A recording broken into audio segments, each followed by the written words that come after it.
Welcome back to another episode of the Construction Hall of Fame podcast. Today, we are in for a fun one. We're joined by Martin Selca, who's a talent acquisition recruiter with Consigli Construction, who's absolutely taken the market by storm. Martin, thanks so much for joining me today. Yeah, absolutely. Thanks for having me on, Matt. Well, hey, Martin, I really love your story, how your career's progressed so far. Would you mind giving the audience some context as to your career story, as to how you got where you're at today? Yeah, for sure. So coming out of college, I didn't really know exactly what I wanted to do. Like many college grads, I feel like I had graduated with a finance market regulation degree, and really just knew I wanted to work in an environment where I was meeting a lot of new people, talking to new people every day. And a lot of people, really, my last few months of college, just would always say, "Hey, you'd be great in sales." I wanted to try my hand at real estate initially, but obviously, as a lot of people know, it's a hard market to get into when you don't have a base salary and it's all commission based. So I ended up joining a energy sales company where we were selling electric, gas, and oil to commercial businesses. Large scale restaurants, grocery stores, residential, commercial, high rises, and everything in between. Spent about 2 years there, was pretty successful, built out one of the company's largest big books of business there, and then really tried my hand at recruitment. I had a friend who was working over at Spencer Ogden and had referred me to the company, and I think that first job really gave me the confidence to jump into recruitment and try my hand at that. I always heard from people it wasn't too much different from sales, and I can certainly agree with that at this point. But yeah, so spent about 1.5 years at Spencer Ogden on the agency side as a 360 recruiter, doing business development, sourcing, and everything in between. Focused really on engineering there, and then had the opportunity to come over to Consigli about 1.5 years ago. They were building out, a strong recruitment team here, and the company had a lot of plans for growth over the next 5 to 10 years, and seemed like a really interesting market to get into. So that's where I am. That's where I am now. Right. Yeah, and like you said, from my perspective, recruitment is consultative sales at the end of the day. And you're not always consultative depending on what type of recruiter you act as. But at the end, I'm not disparaging anybody, but at the end of the day, it is sales. You're convincing, or not convincing, you're having a candidate come to the conclusion on their own terms that an opportunity could potentially be a good fit to take their career to the next level, while at the same time representing your company, letting them know your unique value proposition to the employees. And so that's sales, right? Pretty much in a nutshell. Yeah, no, exactly. I always explain it to people in the sense that in sales, it's a little bit different because you're selling a product or a commodity or whatever the case may be. And the buyer or the client either needs it or they don't, or they might want it, right? In recruitment, it's a little bit different because even if someone isn't necessarily interested in a career change, a lot of people are still willing to hear you out, and it might pique their interest, right? And I guess sales is similar in that sense where, people might hear you out and whatnot. But I think when you're looking at your career, a lot of people are more open to at least just seeing what's out there, and the conversation kind of just flows based on, what types of opportunities you have and whatever markets they're in and whatever the case may be. So yeah, there's a lot of similarities. I think the biggest difference is you're just dealing with someone's career versus actually selling a product, right? Which can be challenging sometimes, but it's a good, rewarding challenge. And for me, I totally agree. Another reason that I think it's like sales, and maybe this is just adding on to it, but when you're selling a product or a service, you still need to find what their current state is. You need to find what their problems are, what their challenges are, what does a better version of their future potentially look like, so that you can sell a product or service based on their needs, not just based on what you think your value prop is to the entire market. So when you take the time to build trust with a candidate, to build relationship with a candidate, and figure out, like, what does an ideal career path look like for you? Are you getting that now? Do you feel like where you're at is able to provide you with the leadership, the mentorship, the guidance, the growth path? Do you know if you're getting ideal comp? Do you know if maybe you're actually on the low side of comp and you could be earning more? Do you know these things? And a lot of times people don't know because they're so blindly loyal to a company who in some ways has been good to them that they just don't know what else is out there. So for me, that's pretty much sales 101 at the end of the day. If you take the time to get to know your candidates, then your value prop can be catered toward their wants and needs, not toward what you think the whole market wants, No, I totally agree. I mean, at the end of the day, it comes down to what are the pain points, right? What is that individual looking for, whether it's a career shift or whether it's something that they're looking to buy from you. I totally agree, especially in the career aspect.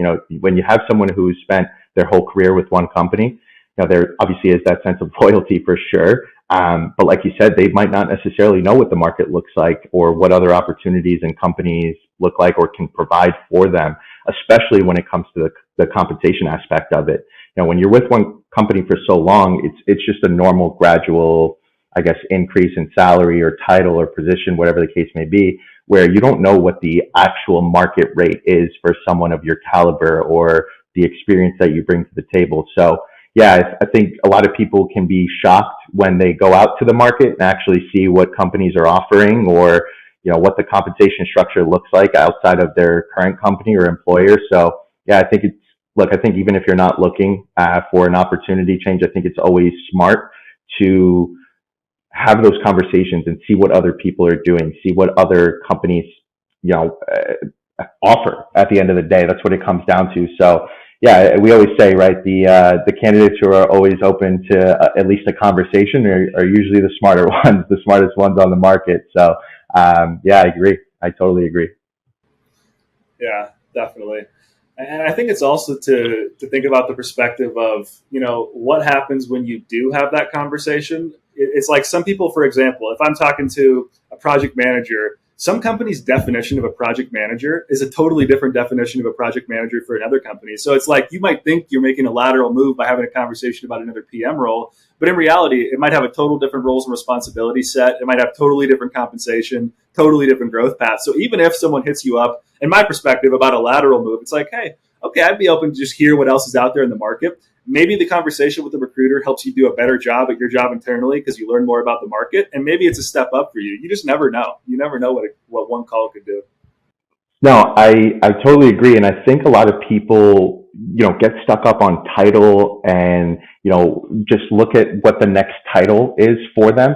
I think when you're looking for an opportunity, you have to look at the whole aspect of it. You got to look at the bigger picture. Now, one thing we always say at Consigli is a PM here or a superintendent here might be very different role and responsibility wise comparatively to some of our competitors. Even on the larger scale, the mid-size scale, smaller scale, whatever the case may be, the actual tasks and what their day-to-day look like is going to be fairly different. We're still builders. We're still, doing similar projects and things like that. But, I would say for the most part, a lot of our PMs have a lot more responsibility than maybe some other companies. Likewise with our supers. So it's always important to just hear out the whole opportunity versus just maybe, canceling it out in your mind just because the title isn't right.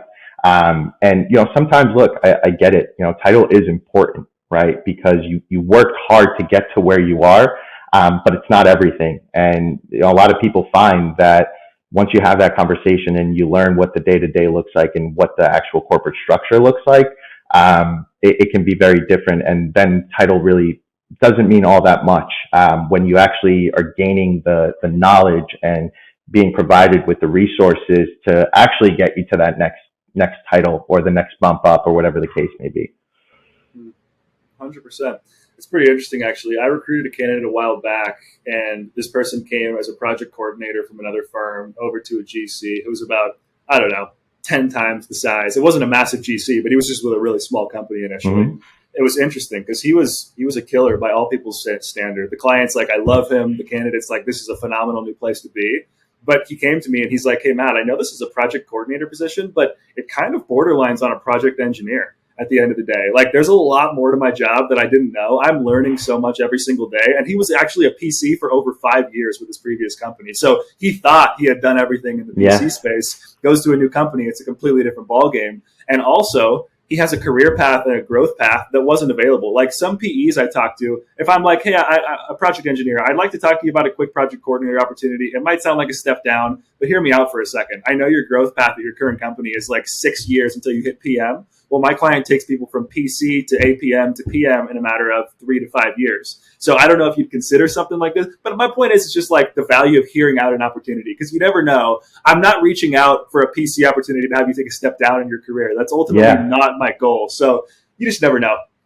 No, yeah, I agree. Look, at the end of the day, you can't force anyone to do something. The best thing is to just hear it out. And like you said, every company is different. Every title is going to be a little bit different. So that's a perfect example because, and especially, with that client where they are actually able to fast track people who are doing the job right and, are looking for that upward mobility, having the evidence to back that up, like, hey, look, we've done this with 5 other candidates, 10 other candidates who have been here and went from PC or PE to PM in 3 to 4 years. That's that's really all you need to see as a candidate. It's proof's in the pudding, right? So yeah, I think look, it's always worth it to hear out an opportunity, even if the title doesn't sound appealing, even if it overall in the beginning you're already in your mind kind of canceling out the opportunity. I think it's worth it to at least take the conversation because at the end of the day, at least you make a connection. I think you bring up such a good point here because something that, like in any type of sales space, social proof is huge. It's one thing for a construction company to say, hey, we'll take you from X to Y, but it's another thing to actually have the social proof to back it. So I'm just spitballing here. We're kind of going to go down a rabbit hole and then we'll get out of it. But if you have a recruiting process, let's just say you have a sales website page built for a position, like you have a landing page or whatever built for a position. Mm-hmm. You could just have a traditional job description on it, and that would be the same as pretty much everybody else. But at the end of the day, if you take the time to interview your PCs or your PEs or whoever we're talking about who have been on this growth trajectory, to actually hear their story and have them tell their story, imagine a candidate seeing that before they ever speak with your recruiter. So they're pretty much pre-sold that they know the opportunity's there, they know what's possible, versus getting on and the recruiter saying, hey, we can do X, Y, Z. So for anyone listening to this, if you're able to invest the time in getting your team interviewed and actually hearing their career story and actually showing that social proof throughout the funnel to candidates, that could be a big step up for some conversion rates for teams out there. I couldn't agree more. And I think for us too, what we try to do is when we have a situation like that with a candidate in process who we're trying to really paint the picture of what the growth looks like here. And we try to put them in the interviews with people who have made that same exact transition or have had that same kind of career path where they came in as a PE and rose to a PM, SPM, or even project executive in a certain amount of years. Because when you actually see the person in front of you and allow them to tell their story, it's a game changer, right? Versus someone like me or you just being like, hey, look, they've done it in the past and they've done it a bunch of times and, it's worked out and they think that you could be the same kind of person. It's nothing like actually hearing it from someone who's actually done it and actually been there and actually had the progress and the development and the upward mobility and growth and everything. 100%. It's just like selling a weight loss program. And let's just say you're a woman who's trying to lose weight and you hear from some guy trainer saying, hey, I can help you lose weight. Would you rather hear that or would you rather hear 50 stories about other women who he's helped lose weight? Hey, I was in this situation. Now I'm in this situation. It's like the same exactly it. Yeah, that's exactly it. Yeah. Right on. So, looking back, how do you believe that being in that heavy sales environment where you started off, how did that contribute to your success as a recruiter? Yeah, so I actually think that first job, I owe a lot to what I learned there and kind of just how difficult that job was at times to where I'm at in my career today. That was it was a startup kind of feel and vibe. There was maybe 25 to 30 of us at any given time. It was knocking on a lot of doors. It was a lot of cold calling. It was a lot of rejection. You'd be on the call for a minute, less than a minute, and, people are hanging up on you. It's a no, we don't need it. We have it, whatever the case may be. So that job, one, gave me the confidence to understand that rejection is okay in sales. It's actually more than normal, which at the beginning was difficult for me to grasp because, everything I do, I want to excel at. And for the first 3 to 6 months, it was tough. But really just knowing that you have to knock on a certain amount of doors to finally get that yes. And it's not going to make sense for everyone. That was probably the biggest thing that I learned. So you sometimes you have to move on. So I think that job really did shape my sales and recruitment career in general. And it also gave me the confidence to try my hand at recruitment, because I was like, okay, I came into this job not knowing anything about sales. It took me a little while to get it, but now I'm doing really well. I just wanted a new challenge. And jumping into recruitment was definitely one of the best decisions I've made, because ultimately I found something that I liked, something that I excelled at, but also something that actually impacted people's lives, right? Their actual careers and their families, versus just selling a product, which was good. I built a lot of strong relationships and still am in contact with a lot of my clients from that first job. But it's a little bit different when you're dealing with a career shift or someone's actual livelihood and their families. So ultimately, I do think that job was a really great entry level job for me to start in out of college. And one of the things that I always took away from that job specifically was no doesn't mean no. It just means not now. And I think that's something that is so true to recruitment, because timing is everything in recruitment, right? You can't force somebody to jump into a process. You can't force somebody to love an opportunity, because they might be in a great spot right now. They're thriving in their current companies, but a year from now, 2 years from now, that might change. And as long as you stay persistent with those people and keep in touch and touch base every quarter or every 6 months, whatever the case may be, you do really foster those relationships that end up coming full circle to you. I'm sure you've seen it in recruitment a bunch. I know I've seen it. And I think that first job gave me the mentality, the sales mentality of, one, being a go-getter, but also understanding when to push and when to kind of pull back a little bit, which is, true in recruitment. And I owe a lot to that first job for sure, in terms of some of the skills and skills that it really gave me, because a lot of them transferred over to recruitment. A lot of it was personality. A lot of it was how to sell and how to attract a client or candidate. So yeah, I think I really have no regrets about that one, and certainly got me to where I am today. I think there's a big learning lesson to take away from your experience that a lot of people I talk to just don't actually push through with. And it's that when things get hard, there's like a fine line between like finding out, do I have the right opportunity vehicle, as Alex Hermosi would say? Like, am I in the right opportunity to where if I excel, I'm going to have a lot of takeaway? But it's like, for the first 3 to 6 months, you were getting hit with rejection, getting hit with learning curve, like hearing no and having to get better at your job as a salesperson. But then 2 years later, you have one of the biggest books of business in your company. You've built yourself like something real tangible that you can present to other companies and say, hey, look what I've built, look what I've overcome. Whereas it would have been probably easy to actually quit and give up and say, hey, this is hard. I'm not getting where I want to go right now. So just pushing through when things get hard, if you're in the right opportunity vehicle, can be a really valuable lesson. But then again, you have to judge, like, am I in the right space? Am I with the right team who will help me get there? But at the end of the day, I think pushing through is a big lesson to take away from your experience there. 100%. Look, sometimes you have the drive and you have the ambition to stick with it, but a lot of the times you might not be in the right environment, like you just said, and you do have to have that vehicle that really pushes you forward.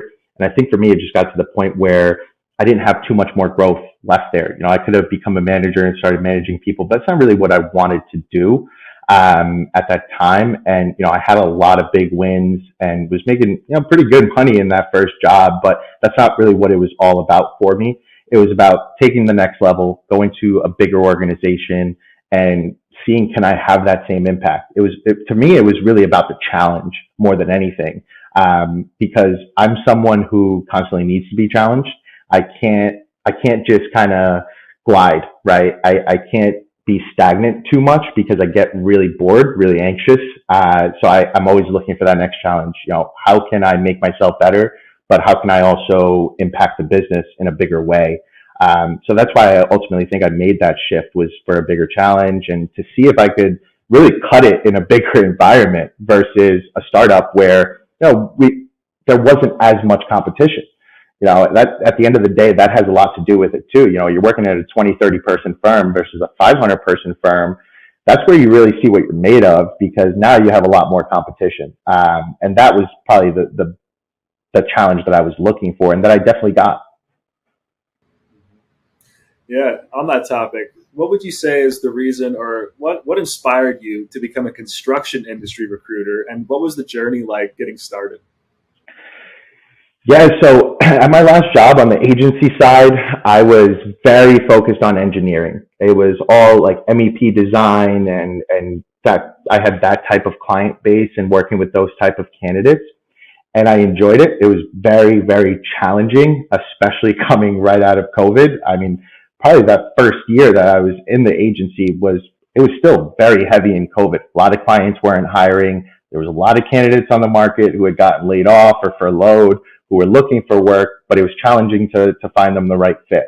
Um, so I think that was a part of maybe why I didn't love engineering so much.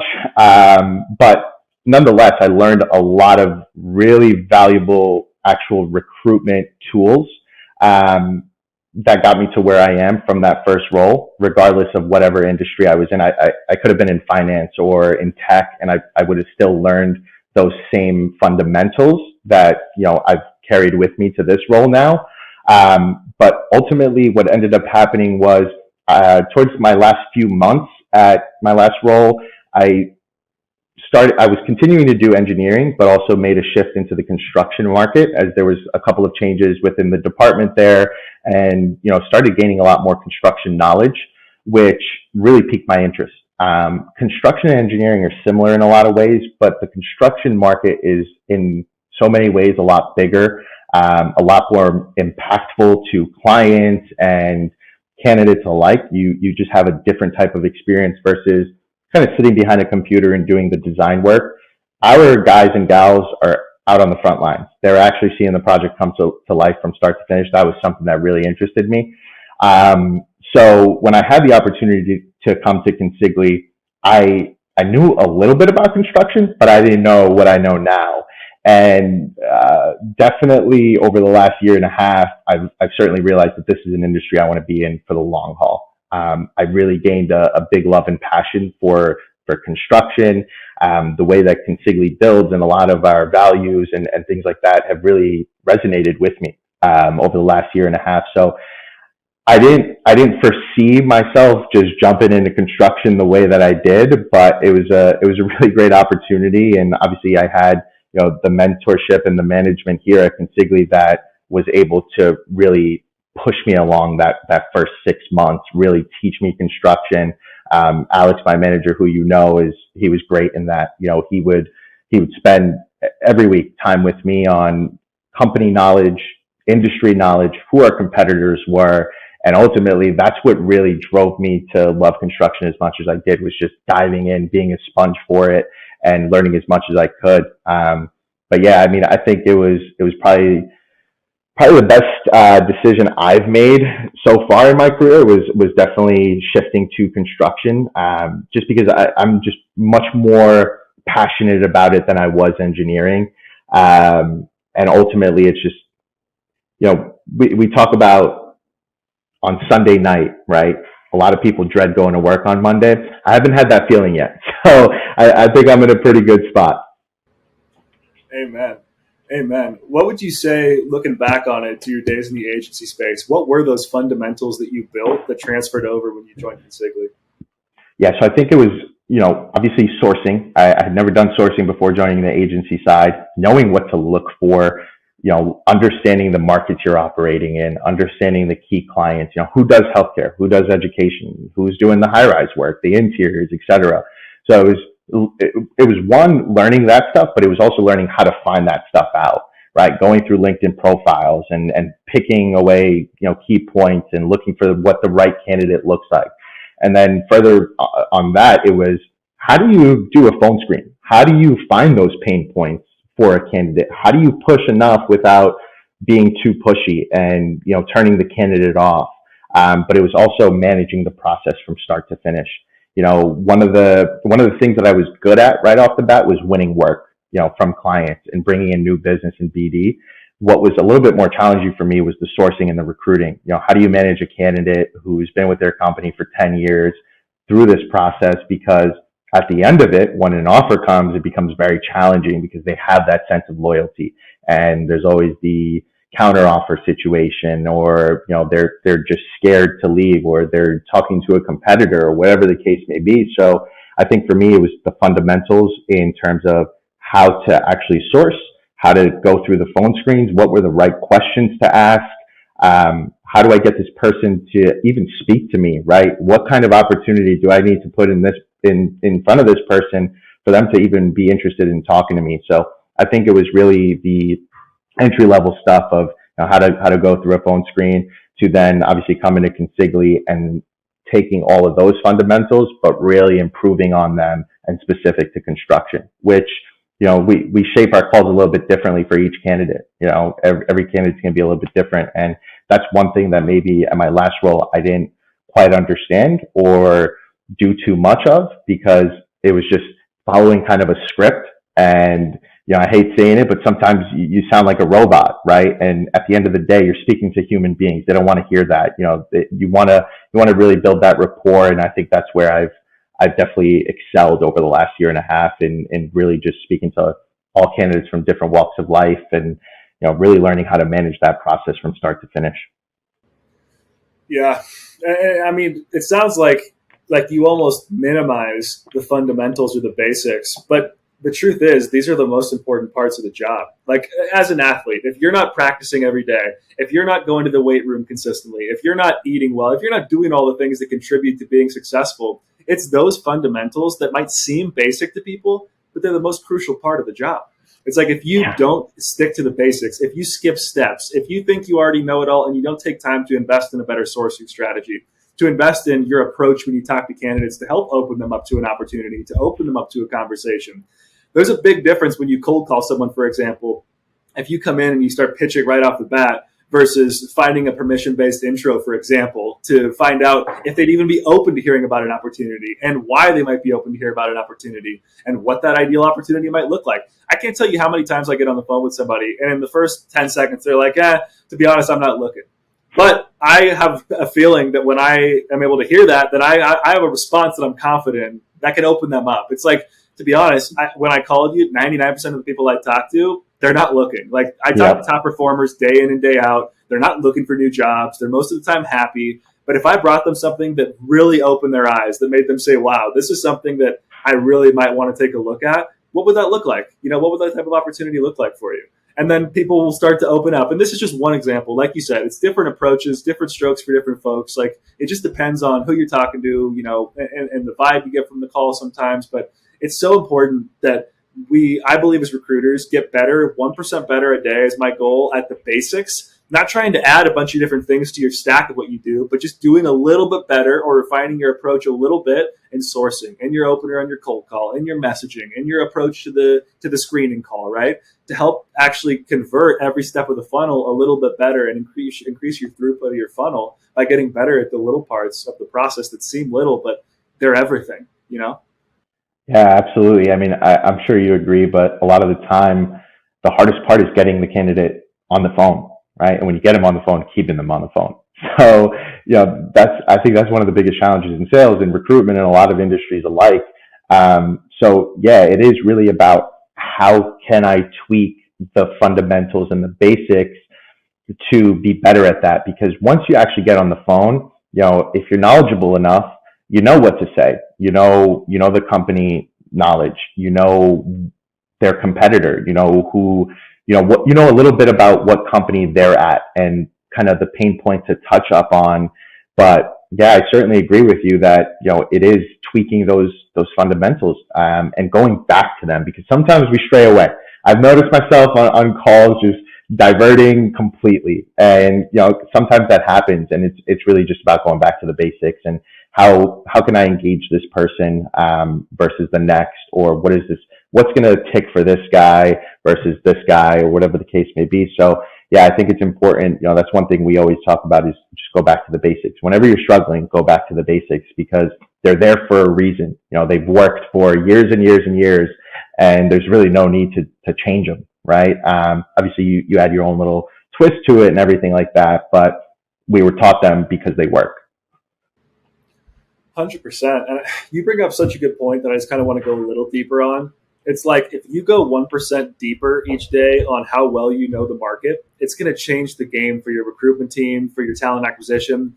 Because sometimes candidates will open a call and I'll know their company hasn't paid a bonus in 2 to 3 years. And candidates are pissed off. And when I first call, they say, hey, to be honest, I'm not interested. And it's like sometimes you got to poke the bear a little bit. It's like, hey, to be honest, I've talked to some people at your company. I'm sure you're not interested right now. You're not looking.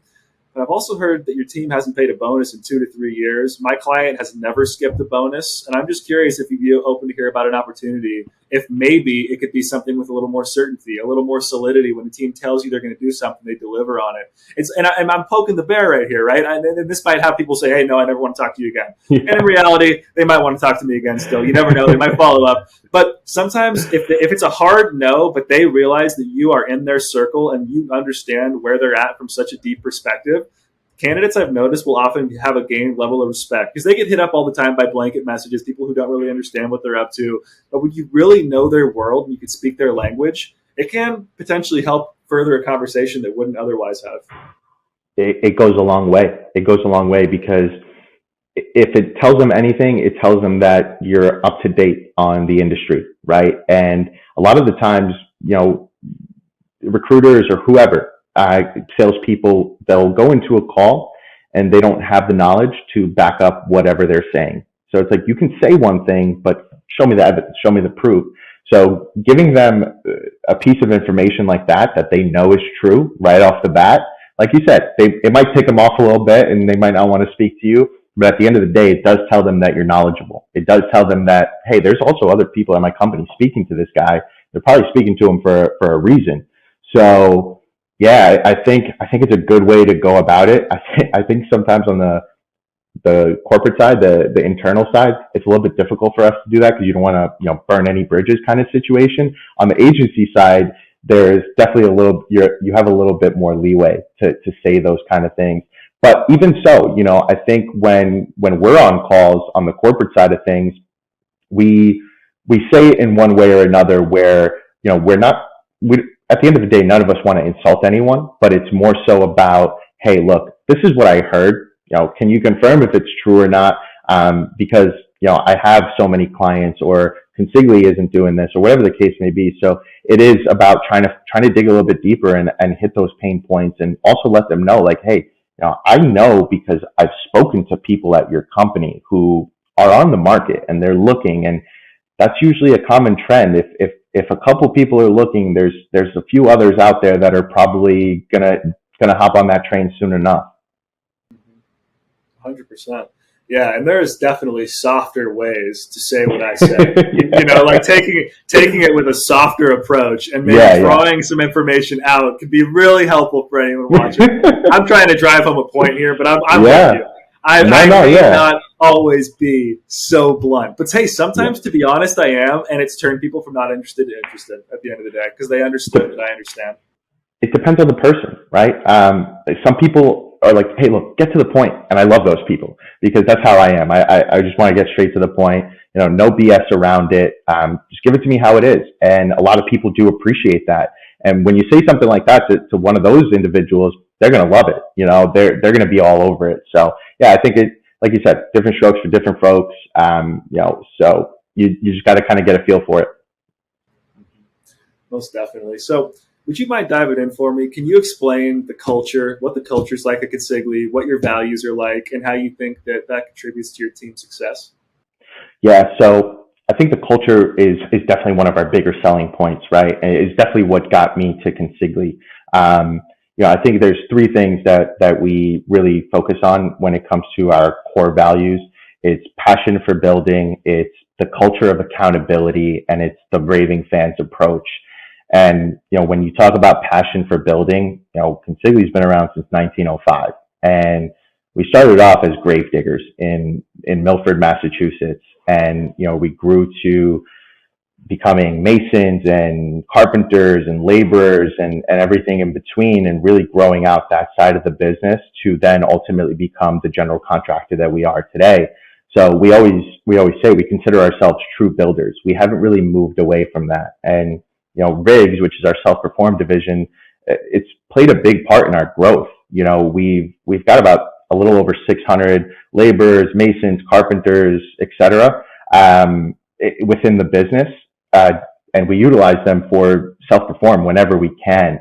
And that's one of the things that's really we've tried to keep consistent throughout all of the company's growth of becoming a CM and GC and everything in between, was keeping that passion for building and not straying too far away from it, right?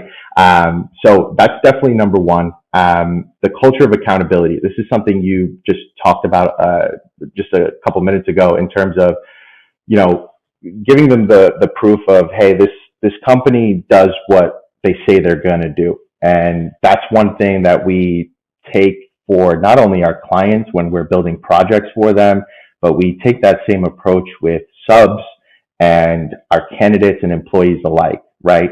If you're going to say you're going to do something, do it. A perfect example that I can give is, throughout the hiring process, when you come across a really good candidate who might be in a position where you might not necessarily need them right now for that position, but they're such a good candidate, you don't want to lose out on them. I can give you a perfect example. We did it recently where we loved this candidate so much that we wanted to bring them on in a different role because we had a need there, with the understanding that in 6 months they're going to transition and do what they ultimately want to do.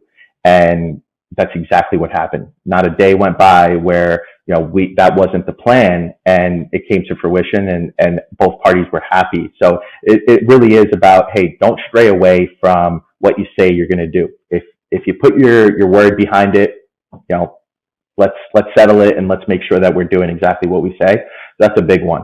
And then the raving fans approach is really a big one, and something you'll hear in every office, in every region, all the way down from the entry level, all the way to the execs. It's about building those raving fans, and not only with the clients, because we obviously want to please our clients and do exactly what's right by them, and make sure that they come back to us whenever they want a new project built, which I think we've done a great job of as a company. Building those raving fans and having repeat business across all of our regions is something we pride ourselves on a lot. But it's also taking that same approach with subcontractors. It's also taking that same approach with candidates. We want them to love Consigli, and especially with our employees. We want everyone here to love the company, love what they're doing, and at the end of the day, refer their friends and family. One of our best ways that we get candidates is referrals, right? If we get a referral from someone, we know that they know what Consigli is like, and we know that they're putting their name behind this person, and they trust Consigli enough to obviously recommend, their friends and family to this company. So that's really the approach that we try to take, and those are the three big values that we have at Consigli. But overall culture, I think it's going to be a little bit different in each region. Massachusetts for us is really big, so it might not have the same culture as the New York or DC office does. But I think throughout all of the growth, we've really tried to maintain that family feel and the family culture. We've been a family-run business since day one, and it's the little things of having the direct communication with your directors and your executives. It's the little things that go a really long way in fostering that culture that we try to obviously have at Consigli every day. But it's also the little things and the benefits. Becoming a 100% employee-owned company, I think that speaks volumes. Actually giving everyone from top to bottom some stock and some ownership in the company. At the end of the day, you feel like and you are a part of something much bigger than just a paycheck or a title or whatever the case may be, because at the end of the day, you have so much more skin in the game than someone who's not a part of an ESOP. And I think that ties right into what our culture is like here. You hit on so many points that are actually true. So if anyone doesn't know, I recruit with Consigli. So I'm an agency partner of Consigli's. And actually, to be honest, it's one of the accounts I get most excited to represent, because I'm just going back and running through a list. I've recruited a candidate, and I speak to other candidates on their team. And when I speak to candidates on this person's team who I recruited originally, and I let them know that I've already recruited someone from the team and they're loving it, that familiarity builds so much trust. And even if I haven't recruited someone from their team, Consigli has recruited someone from their team. and I have the ability to say, hey, Consigli's already brought over X, Y, and Z, type of person from your team. They're absolutely loving it. And then people go back in their process and they talk to those candidates and they learn about Consigli. And when they actually hear positive feedback, they actually hear about their follow through, they actually hear about the projects they work on, the leadership's reputation. It does so much for the recruiting process. And as me, if someone wants to know how to motivate an agency recruiter, do what you say you're going to do. Build a culture that's built on a great reputation. Build a culture that takes great care of the candidates that an agency recruiter like me would place. Because at the end of the day, it does matter what the agency recruiter thinks about you if you want them to perform. If they're not excited to recruit and represent your opportunity, it's a good reason for a recruiter to put you on the back burner. And there are a lot of other reasons that you get put on the back burner. But if you get people who are fired up to represent an opportunity like I am with Consigli, it's a representation of their company. And it actually means a lot. And people might be hearing this say, oh, it is what it is. Our company is what it is. But at the end of the day, like, I get out of bed fired up when I have a role that I'm working on for you for that exact reason. Because I know that when I talk to candidates, I can be passionate and everything I'm saying is true. And basically, and it's not like I would misrepresent an opportunity, but it's like I'm proud to represent the truth of what your team's about, if that makes sense. Because you live up to the culture and the values. No, I couldn't agree more. I think whether you're in-house or an agency recruiter, I think a lot of the time, a lot of people aren't necessarily invested, right, in what they're working towards. And I think if you are fully invested, you hear it in someone's voice when they're on the phone with you. And that resonates a lot and it goes a long way. You have to be passionate about the opportunity you're selling, whether you're in-house or on the agency side, and you have to have the evidence to back it up. Like we've been saying this whole podcast, if you don't have the numbers or the proof to back it up, words are just words. So what I always tell people when I'm speaking to someone and they say, oh, I don't know too much about Consigli, but I know so-and-so works here. And I'm like, look, best advice I can give you is call that person up and ask them what their experience at Consigli is like. Because I can sell you on the culture, I can sell you on the projects and everything in between, but that person is out in the field every day. They're working with the hiring managers. They're working with the project teams. They know the ins and outs of the projects. They're out there, boots on the ground. Talk to them. Ask them what their culture is like. Ask them what their experience has been like versus, X, Y, and Z company that they've been at. So that's the biggest tool I think that any company can have is when speaking to candidates, look at who they're connected to and who they know within your company and use those people as resources to sell them on whatever the opportunity may be. Because they're going to believe that someone that they worked with over you every day of the week. They have a personal relationship with that person that they haven't necessarily built with you yet. Keyword. And they also dealt with the past problems or challenges that you might be dealing with right now in your position. And you will be able to have a conversation that's candid. Hey, you know how it is at XYZ Construction. Haven't got a bonus in a couple of years. They promised a growth path that they didn't deliver on. How has it been different at Consigli? Have you noticed that they actually were something different? Like, was it a positive career move? People will ask these type of real questions where if you ask a recruiter, someone who was on the internal team, I mean, there is, and I'm not saying you'd misrepresent, but a company hypothetically would have a reason to say, of course, we're going to give a growth path. Of course, we're going to do this. And they might be telling the truth. They probably are. But at the end of the day, if you talk to someone who's actually gone through it, it's just different. It's just like the weight loss example. Who do you want to hear from? The guy who says he's going to make you lose weight, or the 10 other women, 50 other women who lost weight who are exactly like you, right? So that level of transparency is huge. I'm curious, do you know if you got the raving fans culture from Tony Robbins by chance? Do you know where that came from? So it's actually, it might come from Tony Robbins, but I think it's way before that. It's a book actually by Ken Blanchard, I believe, if I'm not mistaken, pronouncing his name wrong. And it's actually a book we give to everyone in their welcome packages, along with some Consigli gear and everything like that. But it's something that everyone from top to bottom swears by. And it's really a book on how to provide the best customer service and different approaches to take and how to make your clients happy while really doing the best job that you can. And I think it goes so much further than just customer service and clients, because like I said, we take that approach with everyone. And we take it with subcontractors, making sure that they have everything they need from us, making sure that we're doing right by them on the job sites, and again, with our candidates and employees. You just want to build those raving fans that they're going to go and tell the next person, hey, Consigli is great for X, Y, and Z, versus, just kind of going about it day to day and just hoping for the best. We really focus on the client relationships, the employee relationships with the managers and the executives, and making sure that there is that open line of communication, whether it's good or bad. Open communication is key.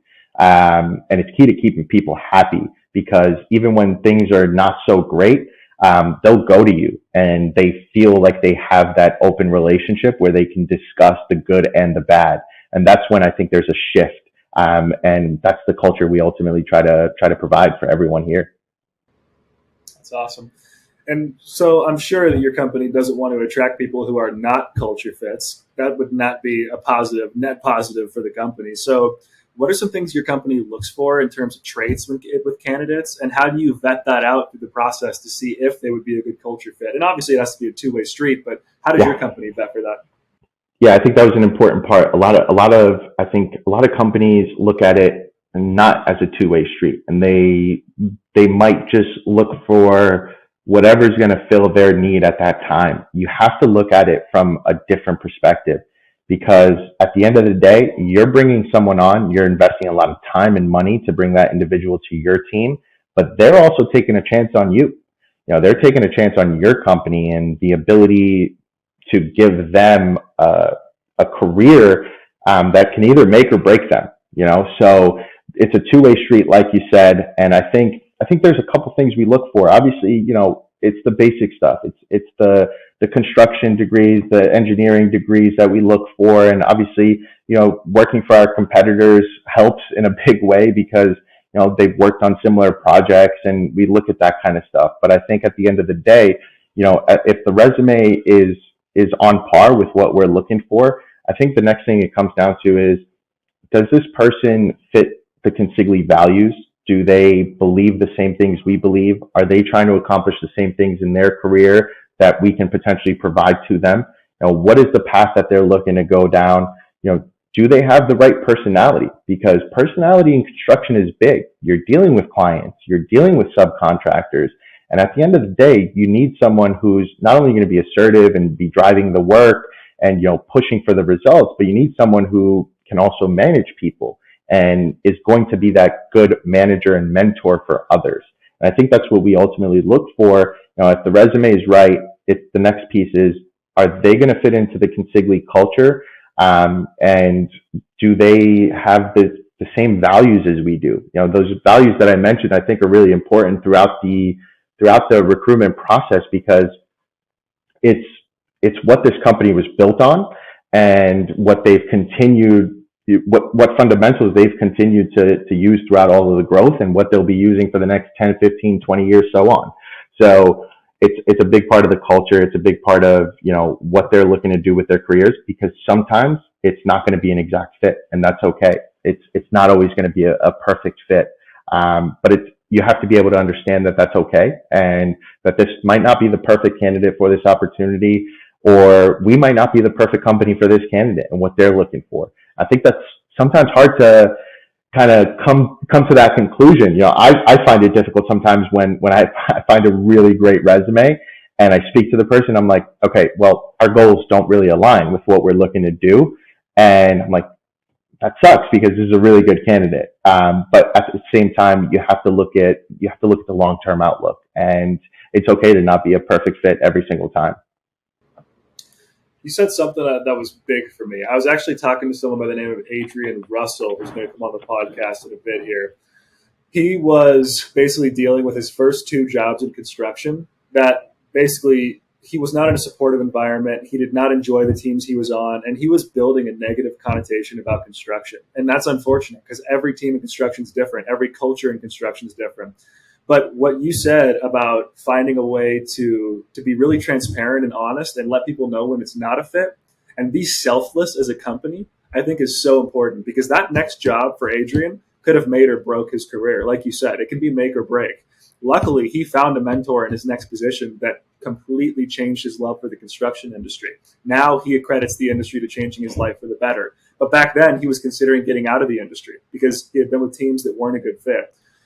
And I think if an industry is to be somewhat selfless in the process and realize that it has to be a two-way fit, or else this could really do a detriment to someone's career. Like if you overpromise and underdeliver, that can leave a really negative taste on someone's mouth and they can want to leave the industry altogether. Where on the flip side, if you're truthful with them, if you say, hey, to be honest, we can't deliver exactly what you're looking for, but there are companies out there who can do that, and you allow them to continue on your path and find the right fit, that level of selflessness, it might not help you achieve your immediate financial goal, but hey, let's be honest, you're probably going to find another candidate that'll be a better fit at some point in time, right? But also, you're doing good by the industry at the end of the day. And I think that goodwill does breed a lot. And actually, it could lead people to go back and say, hey, Consigli is a great company. They weren't the right fit for me, but they were honest, they were transparent. And actually, I think that it might be a better fit for you as someone who might be looking for a job, right? So, or a career, I should say. So I think this all comes full circle at the end of the day. Even if you don't meet your immediate need, being selfless can actually be really beneficial in some ways.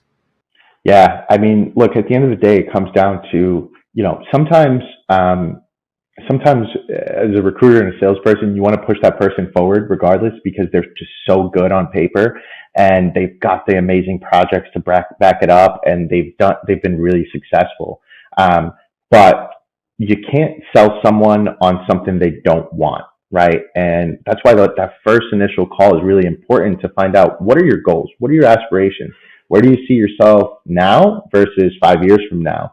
And if those don't line up, it's just a waste of everybody's time. And I think a lot of people can appreciate when you tell them, like, hey, look, I think you're awesome, but I don't necessarily think this is the right opportunity for you. And I don't want to waste your time, and I don't want to waste the hiring manager's time. I don't want to waste anyone's time. 9 times out of 10, they're going to appreciate that, because they don't have to go through the whole process to then come to find out 3-4 conversations down the line, this isn't a fit for me and this isn't a fit for the company. Or it might be a fit for one party, but not the other.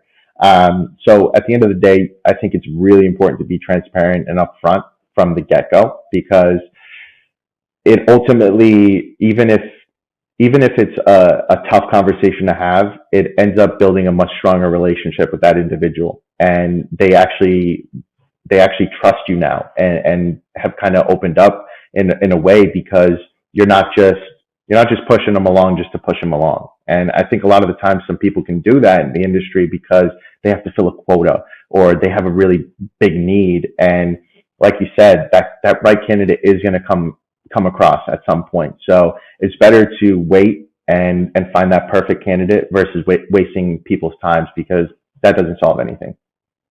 Yeah, and getting hit with massive turnover. If you're misrepresenting opportunities and bringing the wrong people in, don't complain about turnover when someone leaves. It's just, you can't.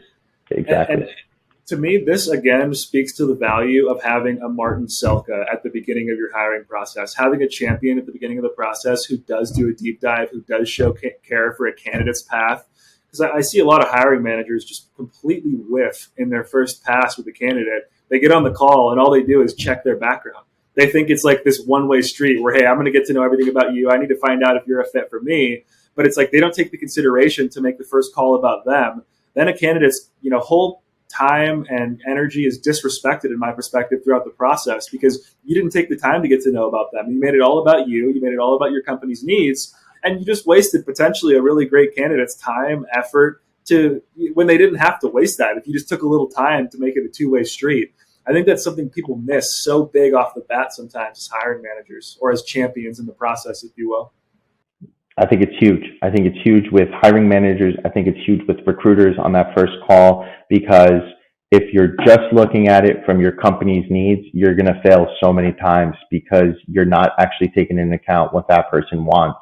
And like we just said, so many times it's a two-way street, because they're providing you with themselves and their time and their effort to help grow your company and build great projects. And at the same time, you're giving them the tools, the resources, the platform to do it, right? So it's 100% a two-way street. There's no way that someone just comes in my opinion, there's no way that someone just comes in just because the salary is right and that's the only reason. No, that's not how it works. There's so many factors behind it. A lot of people are looking for the culture. A lot of people are looking for the career development. Where does the next 5 years take me with your company versus what I have currently or with one of your competitors. And that's where you really have to sell the opportunity to them, whether you're a hiring manager or whether you're a recruiter, because at the end of the day, you can't just be one-sided on either side. It can't just be all about them. It can't just be all about the company. So, Yeah. And to take that a step further, it's like, to be honest, I mean, some people might just take a job based on salary. But I found that typically great candidates, top performers, it's not their only concern. There's so much more. If we're talking like anyone above like the C player level, it's like they care about more than money. It's not just about the money almost all the time.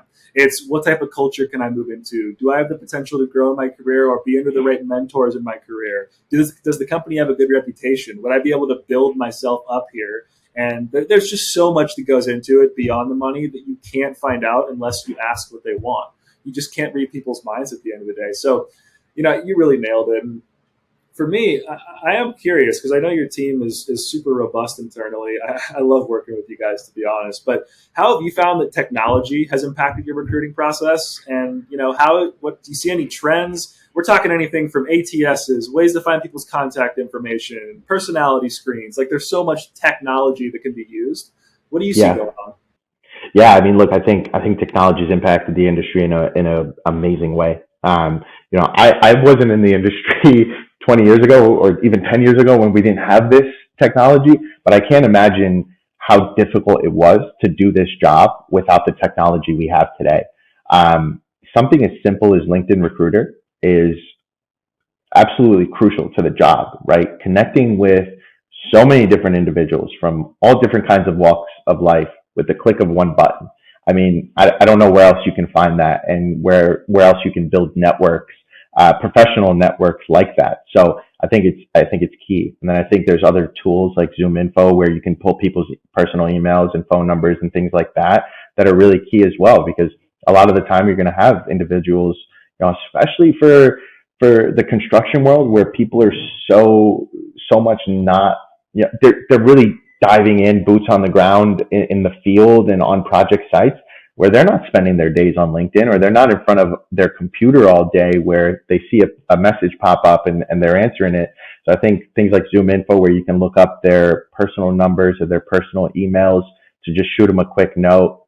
I think it's crucial. Obviously the ATS systems, you wouldn't be able to do this job without it. Tracking all of the different candidates that apply or that you're plugging into the system. I overall think that technology is great for sales and recruitment in general, because it makes your life so much more simple. And at the end of the day, I think there's so many different platforms out there that I haven't even had the chance to use that I would love the opportunity to, because at the end of the day, there's no one platform that is going to really do it all for you, right? You need different technology and different platforms to really be able to successfully do this job. Obviously, you need the ATS. I think LinkedIn Recruiter is an absolute crucial tool for any recruiter. I think Zoom Info, depending on what you do, is a really big asset. And then obviously, different things, where you're plugging in information, on a cloud or whatever the case may be, so the rest of your team can see it, notes and everything in between. So, I mean, I think it's impacted the industry in a great way. I don't know that anyone necessarily disagrees with that either. I was just about to say, I literally agree with you on every single point you made. So, yeah, pretty sure we're 100% same page there. I think about it, I'm like, shit, what would happen if we lost access to the internet? How much different of a world would recruitment be? Oh, wow. Like, what a time to be alive that would be. But, thankfully we don't have to address that right now. So we'd have to go job site to job site, just handing out business cards. Yep. Bring a little grill outside, grill up some hot dogs and burgers. What a time to be alive. Yeah, exactly. So, yeah. So for me, I mean, you guys do a great job over there. So it's not like, you're facing these massive challenges, but everyone in the industry faces challenges. What would you say when it comes to recruiting and retaining great people? What are some of the challenges you face and how do you address those? Yeah, so I think it's something we already kind of touched up on the accountability part, because it's so when you're trying to attract talent, um, in really any type of market, but especially where we are now, where it's it's a tough market. Not a lot of people are necessarily on the job market right now. There's a lot of companies that are maybe slowing down in some ways or whatever the case may be. So the market's a little bit tighter than it was maybe 6 months ago or a year ago. But I think what it ultimately comes down to is, are you focusing on the candidate and what their goals are? A lot of the time, like we just said, it's looking at the company's needs and trying to fill that need. But sometimes you have to work, if you have a good candidate in front of you, you have to work with them. And there needs to be some kind of adjustments. Like, okay, maybe you want to work on a specific type of project sector. Well, we can provide that, but would you be also willing to work on this while also gaining the knowledge on this? And really trying to find solutions to whatever the candidate's goals and aspirations are, because at the end of the day, you can't attract someone with an opportunity that isn't going to make sense for them. And a lot of the time, candidates are on the market looking for opportunities that are different from what they have going on right now. Maybe they're doing all interior fit outs and that's not something that they want to do for the rest of their careers. So is there a way that you can sell them on an opportunity to do something a little bit different, expand their own personal portfolio while also adding value to your team? And I think that's a big one. I think for us personally, we have a lot of great selling points as a company that we can touch up on during the process and really, sell and provide to the candidate. It's the culture. It's, being a best places to work in every region that we operate in, but also on a national level with Forbes. I think that was a big milestone for us because culture is so big here. It's also the ability to work on these world-class projects that the industry has to offer, these large-scale projects, that candidates get into construction for. And being able to sell that as a whole, I think is important, but it's going to be different for everyone. So it's really about, again, going back to the candidate and finding out what they need, and what they want to get out of an opportunity. Because I think we have the tools, and the actual backing to really sell to any kind of candidate, depending on what they're looking for.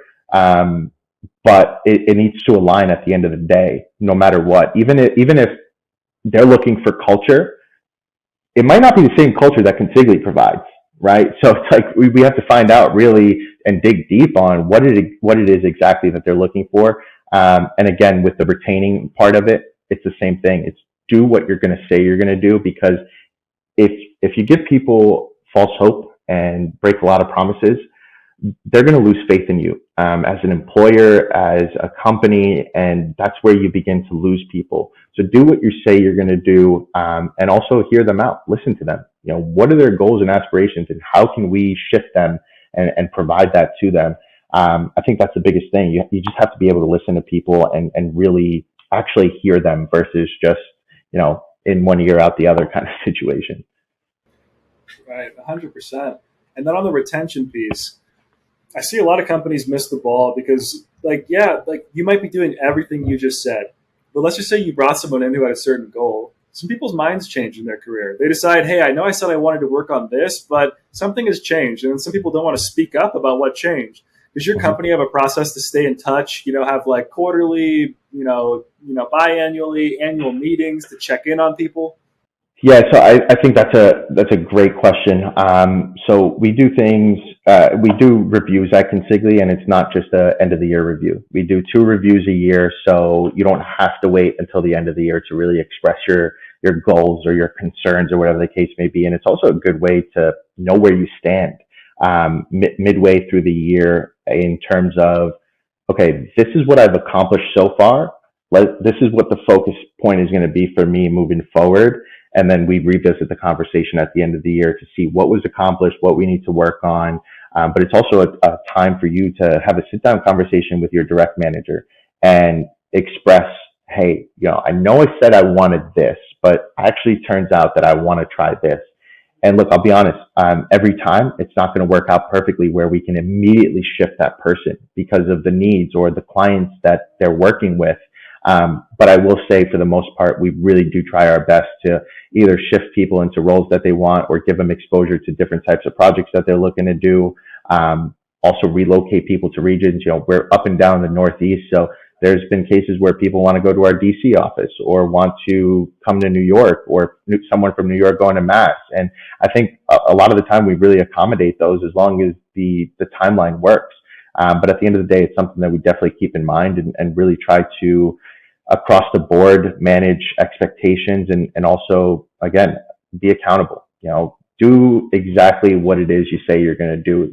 I think that for us is a big one, and it should be for really every company, because again, those broken promises and that false hope, it drains people, because they think that they might get it, and then the time comes and they don't have it. Even if you can't meet that expectation, and you said that you would be able to, it's really important to sit down and have that conversation. Like, look, hey, I think we might have jumped the gun. Let's set a plan in place to visit this in the next 6 months or a year, because even that goes a long way. So I think it comes down to communication. And it's tough sometimes when candidates or employees don't necessarily communicate that with you, because you might think everything is great, but it might not necessarily be. So I think that's why we try to have those conversations at least twice a year, and really find out exactly how things are going for them, but also to give them insight on how we think they're doing and what we think they could improve on, or what we think they're excelling at.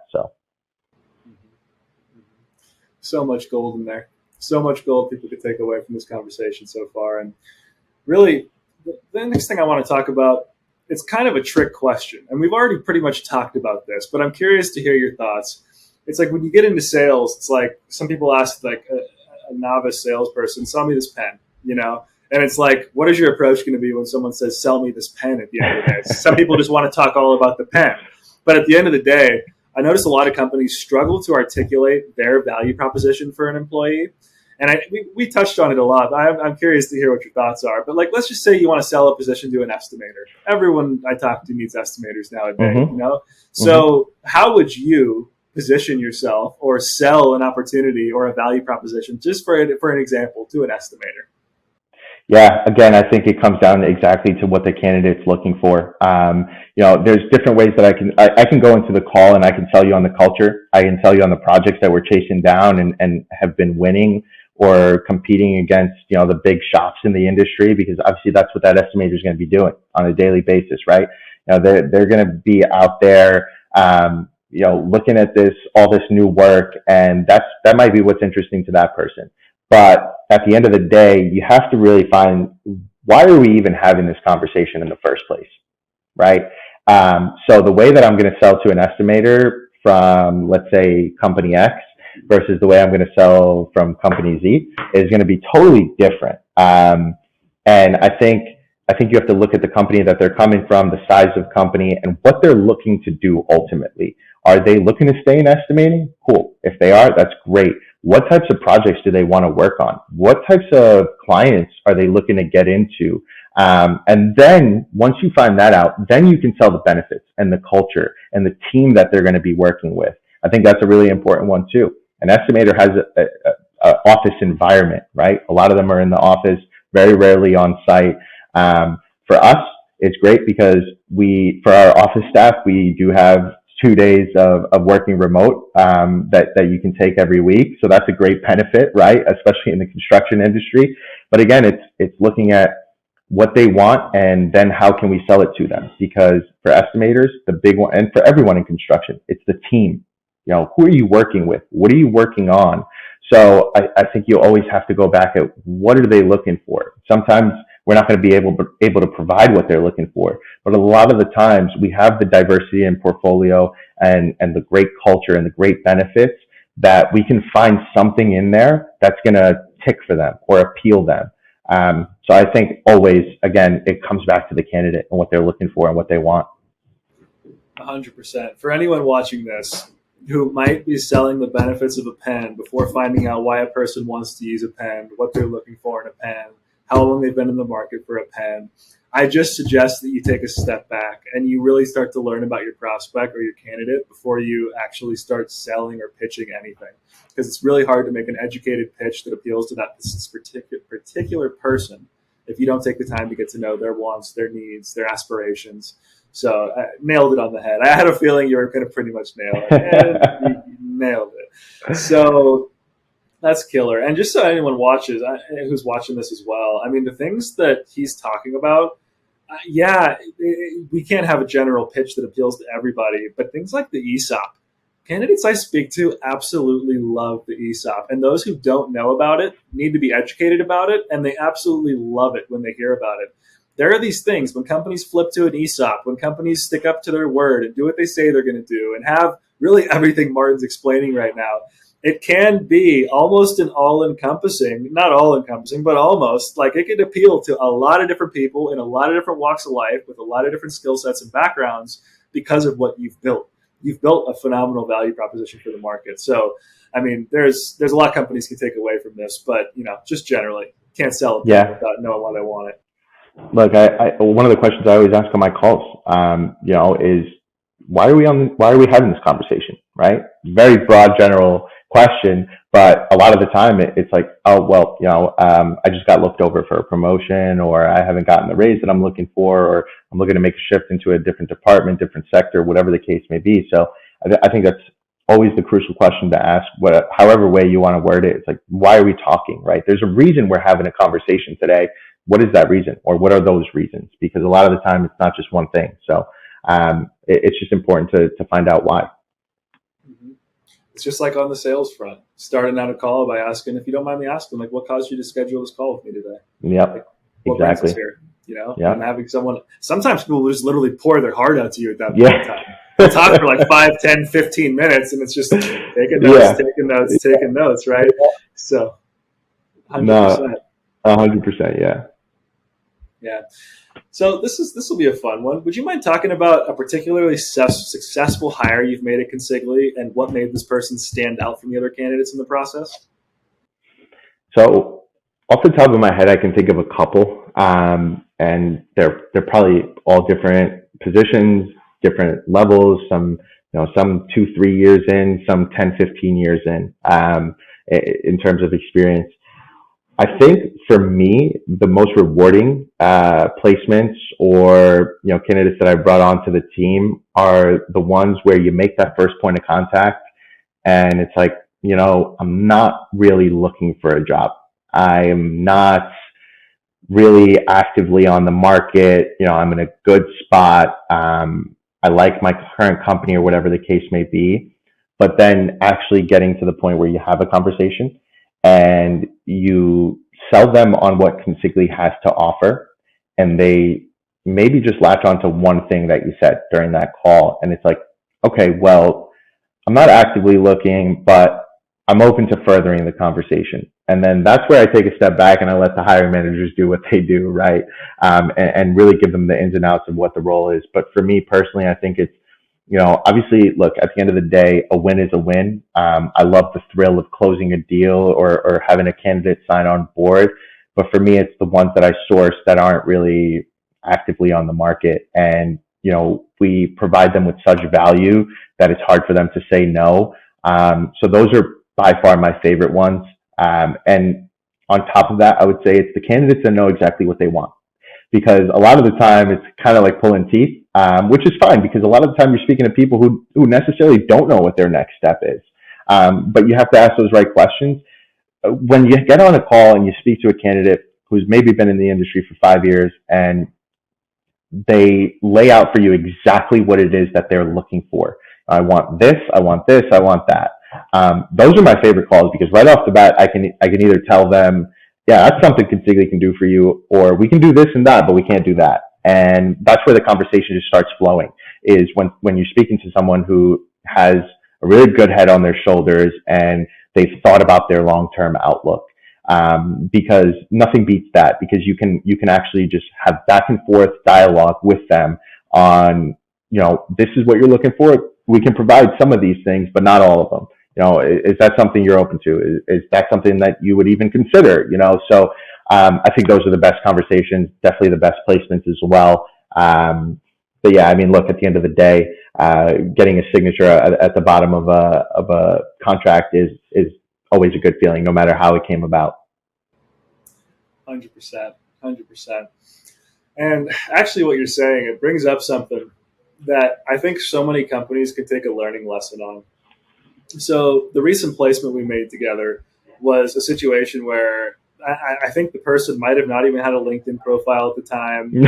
When I called the person, he was not looking for a job, but he was just open to have an exploratory conversation at the end of the day. And where I think a lot of companies miss the ball in terms of being able to expand their talent pool, to be able to talk to better candidates, this person had been employed for over a decade. Like they didn't have an updated resume. They weren't expecting to put together a resume. And your team was flexible enough for me to be able to give you an executive summary, give you all the high points of our conversation, what type of projects he'd been working on, what I believe made him a strong candidate. And I said, hey, look, this guy doesn't have a resume put together. He's just open to an exploratory conversation with your team. Look, I talked to the guy for an hour. I got to know him pretty well. And if everything he's saying is true, I'm sure we can get a resume together. And your team basically told me, okay, forget the resume for now. If we need to get to that point where we need a resume, we'll get to a resume. But I'm open to have that conversation. I've seen so many companies make the mistake of saying, nope, I need a resume. My team needs a resume. It's like such a massive mistake in my perspective. And it just limits your ability to recruit top talent, because a lot of people who don't have a resume, it's like pulling teeth for them to put a resume together. They're like, hey, look, I don't need your job. This is an opportunity that I'm just open to hear out. So you're going to ask me to go spend an hour, 2 hours, 3 hours. I don't know how to put together a resume. I don't know how to make it look good. I don't know how to do any of this stuff. I don't want to do this. And then they're going to say, okay, keep your job. I don't need your job. So I think that's just such a big takeaway for companies to have, is to have that open-mindedness, to have an exploratory call if you feel the candidate could potentially meet where you're at. It just so happened, fast forward a month, 2 months later, you hired him. And I'm just curious, how has that process been? How was the process hiring this candidate? What are your thoughts? Yeah, so that one was a really interesting one, and for a couple of reasons. One, because we didn't have a resume, right? But I remember getting on the phone with this candidate and having a fantastic conversation. And it was exactly what you outlined for us, right? It was someone who had spent 15 plus years at one company, which when you spend that long at a company, why would you be updating your resume, right? Unless you're actively on the market. So it was an interesting situation in that sense. And then I remember bringing it to the team, and they were like, this is great. This is a great profile, but we don't have a need in that region, right? Like, I think we're good. But they were like, we still want to speak to him. It's a good profile. And this goes exactly back to what I was saying earlier in the call, where sometimes you might not have a specific need, but the candidate's so good, you can't afford to lose out on them, because they're going to be able to bring so much value to the team. So that process, I think, was seamless in the sense that we had really good dialogue with you on it, but we also had good dialogue with the candidate. He ultimately saw the value in what Consigli could provide versus where he was currently at, and more so the long-term outlook of what the next 5 to 10 years look like for him. I also think it was a little bit of a step up maybe for him in terms of what he'd be working on and what he'd be covering. And fast forward to now, it's funny enough because he's been with us for maybe like 2 months now, or something like that, maybe a little over a month. But now there's been some big wins for us in that region where he's going to be a total asset to us. So it's just funny how things work out. Like, it was a seamless process. It was obviously a long one because it was more of a senior level hire and everything like that. But it just goes back to exactly what we were saying. Sometimes you just have to look at what that candidate wants. And for this situation, it fit exactly our culture. It fit within the department really, really well. And we didn't necessarily have a big need, but we saw the value in bringing on someone like this candidate. And now he's going to have a pretty big project to work on. So that's always a plus. Never know what might happen. And another takeaway I have here is a lot of the most successful construction teams I talk to, they say, look, we'll never turn down, or we're not looking to turn down a conversation with top talent. We would like to hire top talent, even if we don't have an immediate need, especially a company like you who's in major growth mode. you might just find yourself in the very immediate future finding a need because you're always growing, always adding more projects. And your team did just that. You made room for top talent when you didn't have an immediate need. And what do you know? Instead of having to play catch up and finding someone else a couple months down the road, you had someone who was ready to step in, who was seasoned to do the job. And really kudos to your team. You guys are super robust internally. You guys are responsive. You guys represent your value prop at a top level. And there's a lot of notes teams could take from you guys, most definitely. Yeah. No, look, I think it never hurts to have the conversation, whether it's a candidate talking to a recruiter or a hiring manager talking to a candidate, because you never know what can come out of that. And we always say, look, even if it's not for right now, let's keep this person in mind for the future. And I think that's what it ultimately was, because the candidate you put in front of us he was someone who wasn't in a rush to leave. He was happy where he was at, right? I think there might have been those just 1 or 2 points that he was missing from his current role in terms of the growth opportunity that he then saw with us. But look, I think it's always, no matter what, if it lines up with the actual experience and you see this person as a potential fit, I think it's always worth the conversation, because even if it doesn't work out now, 6 months down the line, you might be calling that person back or wishing you had, so you never want to put yourself in that situation. I think it's always good to build those relationships, if not now, for the future. Yeah, just a quick story on that before we start to wrap things up. I had a client retain me about 3 weeks ago. He said, Matt, I want a senior PM, borderline on project executive. We're looking for someone who's more senior, who can come in and run and build a team. I said, okay, sounds great. Within about, I think, a week, I had like 4 candidates who were all really solid senior PMs from competitors, or really tenured PMs who were just ready to take that step up to senior PM for them, which was obviously running a team. So they did have some experience running teams, building teams. And then they come back to me and they said, hey, Matt, plans have changed. We have a couple projects we're waiting on. So we actually don't want to talk to any of these candidates. We want to build the house from the foundation up and not from the roof down. And I gave a lot of pushback, to be honest. Well, of course, being respectful as I could possibly be. But I'm like, hey, guys, if you really had a plan as of a week ago to hire someone who was senior, and now these things are changing quickly, I'm not telling you to hire them if that's not the order of operations that you would like to hire in. But at the end of the day, do you think it would hurt or help to have an exploratory conversation with candidates like this, exactly like you said you're going to need to hire, who are going to be key pieces to build your company for the future, just to build that relationship, just to build that rapport? Do you think it might be worth it to have that conversation? And they're kind of like, oh, I see the value in what you're saying now. So first of all, you got to love the hey, find me this, I find it. And then they're like, hey, change of plans. That's always lovely, right? So, but not to disparage them. They're great people over there. It's just, they're at a key point, making some key hires. But at the end of the day, yeah, you might have a lot on your plate. But what's more important than building key relationships with talent, people who are the most important thing in this business, who could maybe in 6 months take your team to the next level, maybe in a year, maybe in 2 years. If you have those relationships built, it's the pipeline that people neglect to build because they only look at what's in front of their face and they don't think about 6 months to 12 months down the road, how could this person be an asset? And maybe how could this person give me a referral for the person who I would want to talk to anyways? You never know. So I just think there's so much value in taking the approach your team takes, even if it's not hiring for now, even if it's maybe for the future, or you never hire them. Building that goodwill, there's like a business karma, I think, that can come around from having those type of conversations that could help down the road. Yeah, I think, we obviously have our needs that we focus on.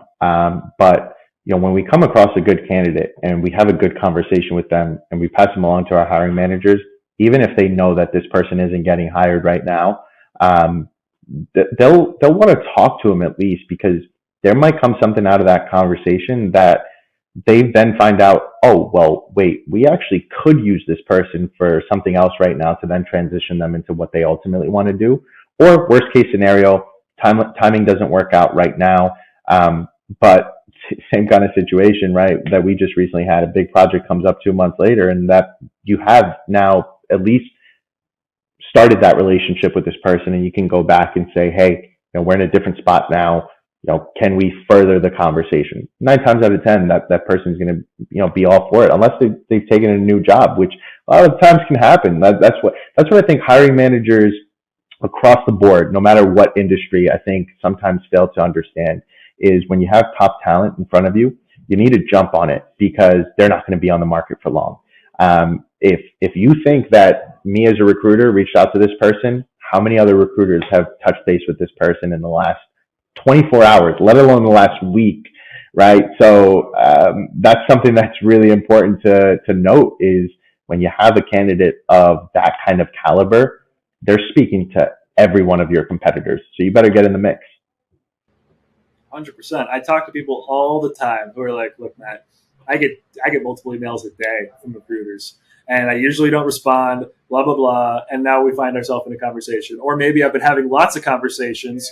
How can we talk about how this could take potentially my career to the next level? But you nailed it. You don't think that you're the only person talking to these candidates. If their resume looks perfect for you, it probably looks perfect for all your competitors as well. Yeah. And they're probably doing something to try and talk to these people. And if they're not, cheers, then you got a leg up. But at the end of the day, it's pretty interesting for me because your team's actually doing the same thing we did with the last placement. You have a conversation on Friday with a pre-con exec from one of your top competitors that you didn't have a role open for. But I called, I said, "Hey, I know we were looking for an estimator. I just talked to someone who is definitely a tick above estimator. This person's looking for like a senior VP or director level position."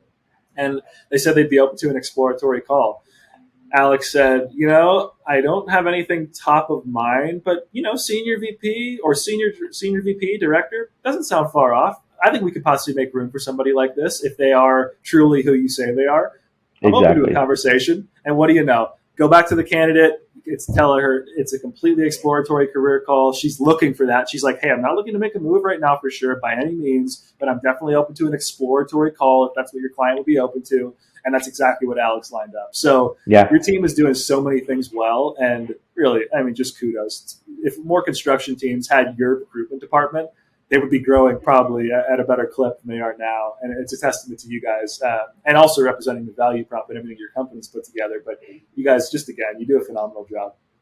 Yeah, no, look, I certainly agree. I think, look, our hiring team definitely makes our jobs easier, right? Because they're always open-minded in terms of talking to different individuals, and they also do a great job of really getting us ahead of the curve in the sense of planning for the next year, or even planning for the next 2 to 3 years in terms of what we're going to need to bring in and where we're going to need to be at as a company.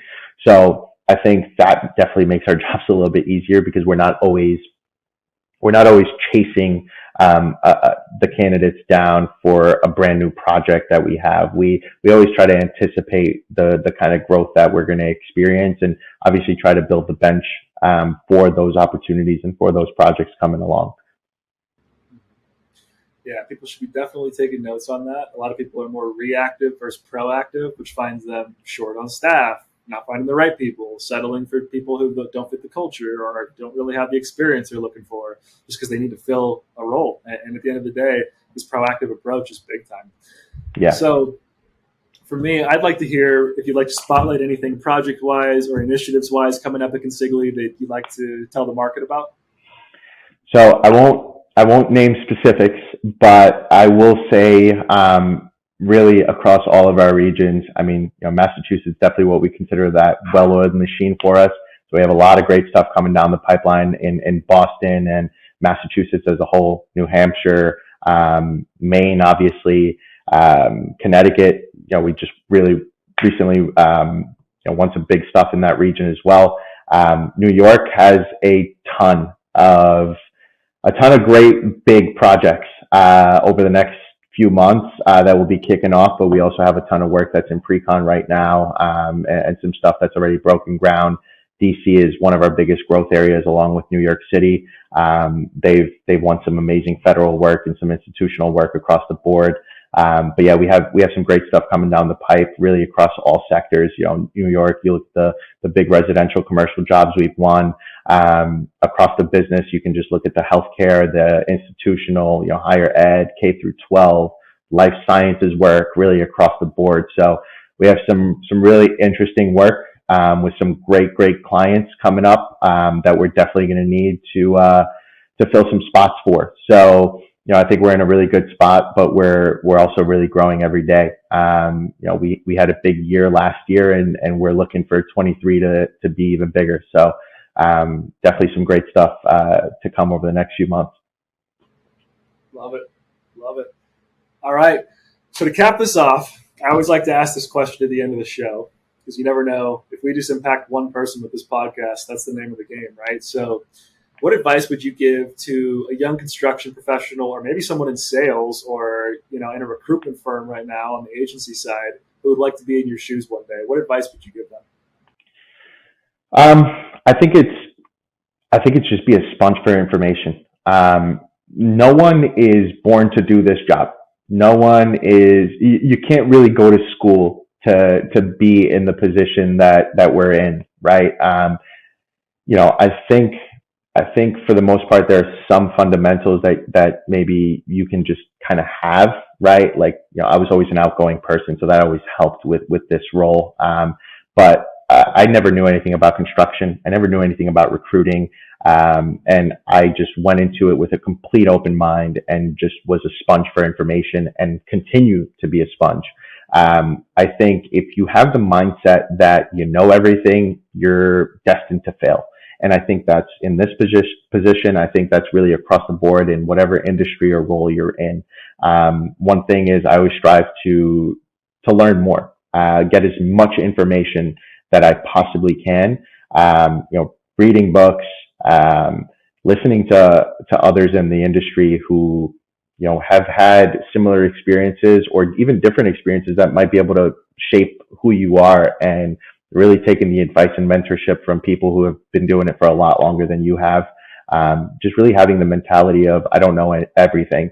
And I think that's one mentality that I think and I hope I have for the rest of my career, because you're always learning something new. You're always striving to be a little bit better. So biggest piece of advice I can give is be a sponge for information, soak it all up, and really take advice from everyone and mash it and mold it up into your own little speech or spiel or process or whatever, how you want to do it. But just listen to everyone, man.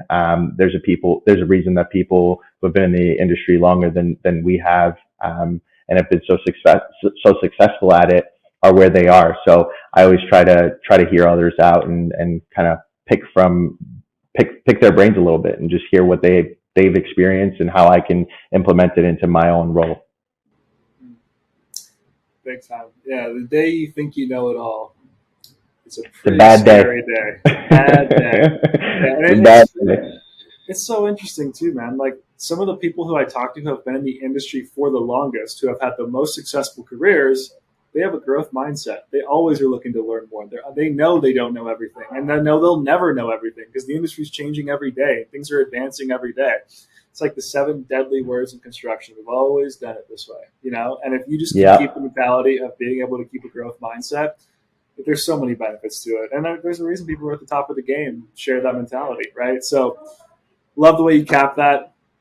Super, super great time to have you on the show, Martin. Just so much value people are going to take from this episode, as long as they keep that open-minded growth mindset. And I just want to say thanks so much for being on the show. No, I really appreciate you having me on, Matt. It was a really good conversation. I love the back and forth. It's always good, hearing from someone who's like-minded, but also has different experiences than myself. So I really appreciate you having me on, man. My pleasure.